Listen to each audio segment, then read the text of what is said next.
கன்னியாகுமரியிலேருந்து ரஃபீக்குங்கிறவர் கேட்குறாரு. என்ன கேட்குறாருன்னா, சிலர் ஜனாசா தொழுகைக்கு ஒரு சலாம் தான் உண்டு என்கிறார்கள், அதனுடைய சரியான விளக்கம் தரவும் அப்படின்னு கேட்குறாரு. இப்போ ஜனாசா தொழுகிறோம்ல, எல்லா தொழுகையிலையும் 2 சலாம்ங்கிறது நம்ம விளங்கி வச்சுருக்கிறோம். எல்லா தொழுகையிலும் 5 வேளை தொழுகையிலையும் தொழுகையை முடிக்கும் பொழுது இந்த பக்கம் அஸ்ஸலாமு அலைக்கும்னு சொல்லுவோம், இந்த பக்கம் ஒரு அஸ்ஸலாமு அலைக்கும்னு சொல்லி என்ன செய்வோம், தொழுகையை முடிப்போம். 2 பக்கமும் சலாம் கொடுக்குறோம். இது எல்லோரும் வழங்கி வச்சுருக்கிறோம். நம்ம தனியாக தொழுகிற தொழுகையாக இருந்தாலும் சரி, கடமையான தொழுகையாக இருந்தாலும் சரி, ஜமாத் தொழுகையாக இருந்தாலும் சரி, வித்தராக இருந்தாலும் சரி, எந்த தொழுகையை தொழுதாலும் 2 சலாம் தான் கொடுக்குறோம். அதில் யாருக்குமே மாற்று கருத்தை இல்லை. இந்த ஜனாசா தொழுகையில் மட்டும் 2 கருத்து இருக்குது. என்ன கருத்து இருக்குன்னு கேட்டால், ஒரு சலாம் கொடுத்தால் போதும் என்று ஒரு சாரார் இருக்கிறாங்க. 2 சலாம் கொடுக்கலாம்ங்கிற கருத்துலையும் சிலர் இருக்கிறாங்க. ஏன் அப்படி இருக்கிறாங்கன்னு கேட்டால், இதுக்கு மட்டும் 2க்கு ஆதாரம் வருது. மற்ற வேலை தொழுகைகளுக்கு ஒரு சலாமுக்கு ஆதாரம் வரவே இல்லை, 2 தான். இந்த ஜனாசா தொழுகைக்கு மட்டும் 2 சலாம் கொடுக்கலாம்னு நினைக்கிற மாதிரி ஆதாரம் கிடைக்குது, ஒரு சலாம்ங்கிறதுக்கு மாதிரியான ஆதாரம் கிடைக்குது. அதை எடுத்துக்கொண்டு அதை சரிங்கிறாங்க, இதை எடுத்துக்கொண்டு இது சரிங்கிறாங்க. ஆனாலும் நம்ம யோசித்து சிந்தித்து பார்த்தோம்னு சொன்னால், ஒரு சலாமுக்கு உரிய ஆதாரம் வந்து நிற்காது. 2 சலாமுக்கு உரிய ஆதாரம் தான் நிற்கக்கூடிய ஆதாரமாக இருக்குது. அது என்ன ஆதாரம்னு கேட்டிங்கன்னா, பைஹக்கியில் வருது ஒரு ஆதாரம். புகாரி முஸ்லீம்லாம் அதுலலாம் இந்த மாதிரி வரல, 2 சலாம்ங்கிற வரல. ஆனாலும் எல்லா தொழுகைக்கும் 2 சலாம்னு வறுமையானால் ஜனாசாவும் தொழுகை தானே, அதிலே அடங்கிடும். தொழுகைக்கு 2 சலாம் வந்திருக்குது, ஜனாசாவும் ஒரு தொழுகை, அதுவும் 2 சலாம் வந்துடும். குறிப்பாகவும் வந்திருக்கு. எப்படி வந்திருக்குன்னு கேட்டால், அப்துல்லா இப்னு மசூது சொல்கிறாங்க, சலாசு ஹிலாலின், 3 தன்மைகள், 3 நல்லறங்கள், கான ரசூலுல்லாஹி ஸல்லல்லாஹு அலைஹி வஸல்லம் எஃபாலுஹுன்ன, ரசூலுல்லா செய்து வந்த 3 நல்லறங்கள், தரகஹுன்னாஸ், மக்கள் விட்டுட்டாங்க. அவர் சொல்கிறாரு, 3 விஷயங்கள் ரசூலுல்லா செஞ்சுட்டு வந்தாங்க, இன்றைக்கி உள்ள மக்கள் புரியாமல் அதை விட்டுட்டாங்க. அதில் ஒன்று என்னன்னு கேட்டால், எஹதாஹுன்ன அத்தஸ்லீமு அலல் ஜனாசத்தி மிஸ்ல தஸ்லீமி பிஸ்ஸலாத்தி, மற்ற தொழுகைக்கு சலாம் கொடுப்பது போலவே ஜனாசா தொழுகைக்கும் சலாம் கொடுப்பது அதில் ஒன்று. மீதி 2 சொல்லலை. அவர் 3 விஷயத்தை விட்டுட்டாங்கன்னு சொல்லிட்டு 1 தான் சொல்லவே செய்கிறார். அப்போ 3 விஷயங்களை ரசூலுல்லா செஞ்சு விட்டுட்டாங்க. அதில் ஒன்று என்னன்னு கேட்டால், அத்தஸ்லீமு அலல் ஜனாசத்தி, ஜனாசாவுக்கு சலாம் கொடுக்கறது, மிஸ்ல தஸ்லீமி பிஸ்ஸலாத்தி, மற்ற தொழுகைக்கு சலாம் கொடுக்குற மாதிரி 2 தானே கொடுப்போம், அப்படி கொடுக்கணும்னு ஹதீஸ் இருக்குது. இதை வச்சு பார்க்கும் பொழுதும் பொதுவாக தொழுகைக்கு 2 சலாம்னு வர்றதை வைத்தும் 2 சலாம்ங்கிறதுக்கு ஓகே, ஹதீஸ் நல்ல ஹதீஸ், ஹதீஸில் குளறுபடி கிடையாது. இந்த ஹதீஸில் வந்து இது எங்கே இருக்குது, பைஹக்கில் இருக்கா. இன்னும் ஒரு ஹதீஸ் என்ன இருக்குன்னா, தாரகுத்னி, ஹாக்கிமு, பைஹக்கி, இது 3லையும் வரக்கூடிய ஒரு ஹதீஸ். அதில் என்ன வருதுன்னு கேட்டால், ரசூல் ஸல்லல்லாஹு அலைஹி வஸல்லம் அவர்கள் ஒரு ஜனாசா தொழுவித்தார்கள். அபூ ஹுரைரா அறிவிக்கிறாங்க, சல்லா அன்ன ரசூலுல்லாஹி ஸல்லல்லாஹு அலைஹி வஸல்லம் சல்லா அலா ஜனாசத்தி, ரசூலுல்லா ஒரு ஜனாசா தொழுவை நடத்தினாங்க. இப்போ கப்பர் அலைஹா அர்பான், அதுக்கு 4 தக்பீரை சொன்னார்கள். ஓ சல்லம, சலாம் கொடுத்தார்கள். தஸ்லீமத்தன், ஒரு சலாம் கொடுத்தார்கள்.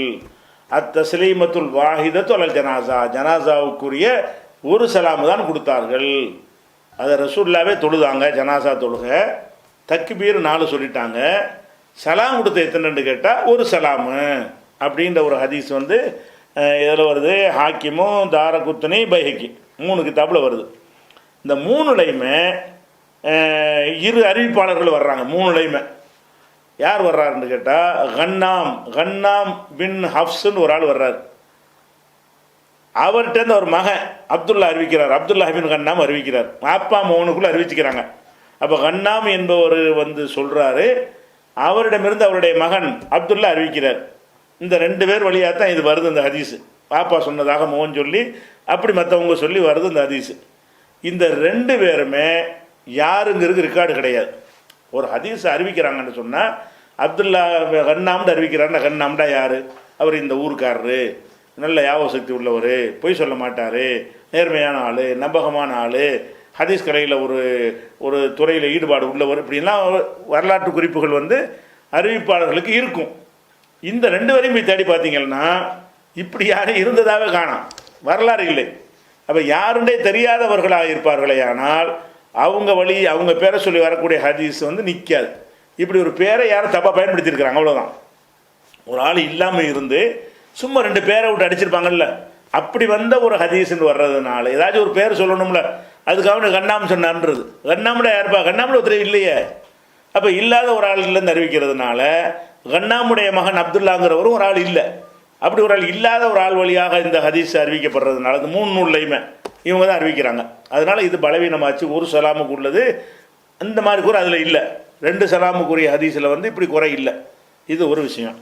இன்னொரு இந்த ஒரு சலாமுக்கு சொல்கிறவங்க என்ன செய்வாங்கன்னா, ஹாக்கிமில் ஒரு ஹதீஸ் இருக்கிறது. என்ன ஹதீஸ் இருக்குன்னு கேட்டால், அதில் அபு உமாமா சஹல் இப்னு ஹுனைஃப் சொல்கிறாங்க, அதாவது ரசூல் ஸல்லல்லாஹு அலைஹி வஸல்லமுடைய தோழர்கள் சஹாபாக்கள் ஜனாதா தொழுகையில் தக்பீர் சொல்லி ரசூலுல்லா மேலே ஸலவாத்து சொல்லி 3 தக்பீர்லையும் துவாவை ஓதி பிறகு ஒரு சத்தம் இல்லாமல் ஒரு சலாம் கொடுப்பார்கள். யார் கொடுப்பார்கள்? ரசூலுல்லா கொடுப்பாங்கன்னு வரல, சஹாபாக்கள் இப்படி செய்வார்கள்னு அறிவிக்கிறார். அப்போ சஹாபாக்கள் அதாவது ரிஜாலுன் மின் அஸ்ஹாபி ரசூலுல்லாஹி ஸல்லல்லாஹு அலைஹி வஸல்லம், ரசூலுல்லாவுடைய தோழர்களில் சில பேர் இப்படி செய்வார்கள் அப்படின்னு அறிவிக்கிறார். பொதுவாக நமக்கு எது ஆதாரமாகும்? அல்லாஹ்வுடைய ரசூல் செஞ்சாங்கன்னு சொன்னால் தான் ஆதாரமாகும். சஹாபாக்கள் செஞ்சாங்கன்னு சொல்லிட்டாங்கன்னா அவங்க செஞ்சது ரசூலுல்லா செஞ்சு மோதுது. இப்போ ரசூலுல்லா 2 செஞ்சாங்கன்னு வருது, அதுதான் சுன்னத், அதுதான் மார்க்கம். அது இன்னும் சொல்லப்போனால் அதில் 2 வருது. அதிலே அவர் என்ன சொல்கிறாருன்னா, இது தெளிவாக 2 இருக்குன்னு விட்டுட்டீங்களாங்கிறாரு. அதாவது 2 தான் இருக்கணும், இதை விட்டுட்டு 1 சொல்கிறீங்களான்னு கண்டிக்கப்பட்டும் இருக்கிறது. அது அந்த முதல் ஆதாரப்பூர்வமான ஹதீஸில். அதனால் இந்த அறிவிப்பு சரியான அறிவிப்பாக இருந்தாலும் இதை செஞ்சது ரசூலுல்லாண்டு வரல, ரசூலுல்லா சொன்னாங்கன்னு வரல. சஹாபாக்கள் தொழுவித்தார்களே ஆனால் அவங்க ஒரு சலாம் சத்தம் இல்லாமல் ஒரு சலாம் கொடுப்பார்கள் அப்படின்னு வர்றதுனால சஹாபாக்களுக்கு வஹி வராது. அவங்க அல்லாஹ்வுடைய ரசூல் சொன்னாங்கன்னு சொல்லிட்டு சொன்னால் தான் ஏற்றுக்குருவோம். அவங்களா செஞ்சாங்கன்னு அது என்ன செய்யாது, நிற்காது. இது குறித்து உங்களுக்கு ஆர்டிக்கல் போட்டுருவோம். அதாவது நீ கேட்டதுக்காக வேண்டி ஒரு சலாம் கொடுக்கணுமா என்பதற்கு தனியாக ஆர்டிக்கல் இருக்கிறது, அதை போட்டு விட்ருவோம் இன்ஷா அல்லாஹ். நேரம் ஆயிடுச்சோ.